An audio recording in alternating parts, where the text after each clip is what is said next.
Hi, my name is Melanie, and I chose to write my paper on ACEs. Not only is this topic extremely just important to me academically, but also it's very personal and in my profession as well. I have learned a lot. I've seen a lot throughout my work. One of the things I have really learned was that how these early on experiences with these children truly affect their development. Meaning it affects how they interact with each other, it affects how they learn, it affects how they communicate and express their emotions. It really taught me, how much progress kids can make with the correct support. And that is what inspired me to write my paper. So what I have here is, I like to call these bubble brains. This is supposed to mimic an infant's brain. But as you can see through this brain, there are these bright colors. And what these are supposed to represent neurons and connectors, meaning every time a baby cries and that caregiver responds to that cry, every time a baby is being held, every time a baby is being talked to, a new connector is formed.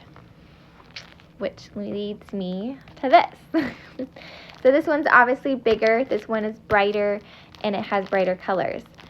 This is supposed to mimic a 5-year-old's brain, but as we know, kids grow and they are going through different milestones, and they are crawling to walking, they are talking, they are learning new interests, and as these children grow, their caregiver is responding to their cues and supporting them.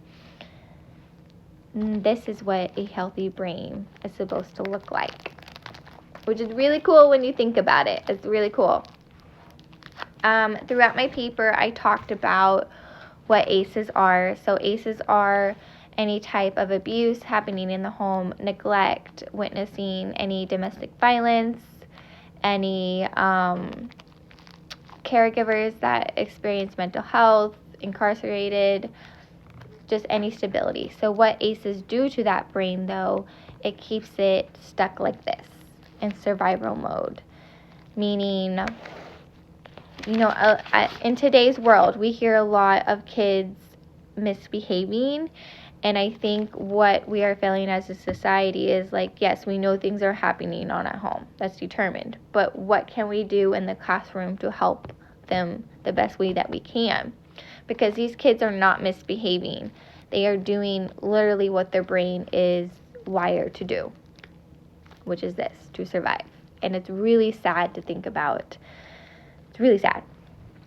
The most interesting thing, though, that I learned throughout my paper is that how much a healing place a school can be for these kids.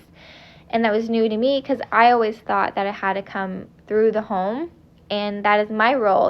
I go into these people's home and talk about bubble brains and tell them the importance of reading books and helping building foundations in the relationship in the best ways I can. I always thought it had to come from the home, but research shows, and I talked about in my paper, it comes from routine, from social and emotional learning. It comes from having mental health support, emotional safety. All these connect to new pathways, which is awesome. And something so simple, when I talked about social and emotional learning, when I read it, it was like a aha moment, I think a lot of people overlook this, but just greeting a child by their name as soon as they walk through that door, you are building a connector. You are building a trusting relationship with them. Because we don't know what these kids are being called at home. I have sat through a home visit for an hour long where the mom referred to a child as brat and other names that are not appropriate for this video. But it just goes to show, we don't know what they are being called. And that's why it's so important that as soon as they start their day, they're being greeted by their name and they are building a connector, which is really cool. And then also about having routine. These kids don't have routine. They don't have that structure, and it's essential for them. It's essential for them. offering empathy and having that calm down corner for them, because they don't have the ability to express their needs and what they want in those moments where they are feeling angry. So having those tools to help calm them down, like those toys, the calm down toys, that tells the brain that they are safe.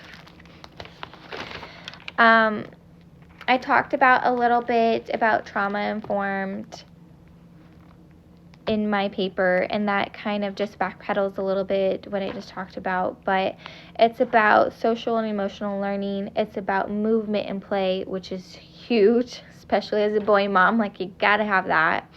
It talks about mental health support. It talks about consistent routines. That is what trauma-informed training is in these schools, because it's every one of these, they add new connectors to these kids. And this is what a healing brain looks like, which is pretty awesome. The most surprising thing I learned and discovered about ACEs is that, ACEs are not your destiny, which is huge, because I think a lot of people would benefit from hearing from that. But how it doesn't have to come from the home. It can come from any caring adult. And those caring adults connect these. And that is awesome. And I realized that even if your childhood looked like this, with the right support, it can grow into this. So even though you had a childhood experience like this, it can still turn into this.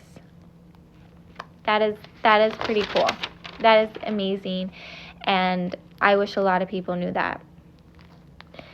I feel like there is still a lot more things that we need to learn about ACEs. One of the things I thought about, I approached it with my mom because she is a first grade teacher. And I said, Mom, if you got an email saying that you have this oncoming training, what would your first thoughts be? She paused a little bit and was like, honestly, Mel, I would feel a little overwhelmed because we already have a lot. I was like, okay, yeah. But she also paused and was like, I think it would be a good refresher. So that led me to the question, okay, well, how can we approach this to teachers that on some of the things that they are already prepared for? So like, what are some things that they are unprepared for this training? Like, they should have the education on social and emotional learning. They should have the education on how important movement play is, empathy, but some of these can just be a refresher for them. Another thing I thought about was like how, and I talked about in my paper about how technology is advancing, but how can these technology help these kids without labeling them? Because they already have labels. Some have underdiagnosed disorders, so like, it's just a label on top of a label. So that's just another question. I feel like we have a long way to go, but we kind of have an idea on what direction to go moving forward. I loved writing my paper. I loved writing the topic, and I loved exploring and learning new things. It made me feel more confident in the direction that I was going and that I want to pursue in my career. And I learned, that ACEs are not your destiny, and that every relationship that you form, every safe moment that you have, it can create into this. Thank you.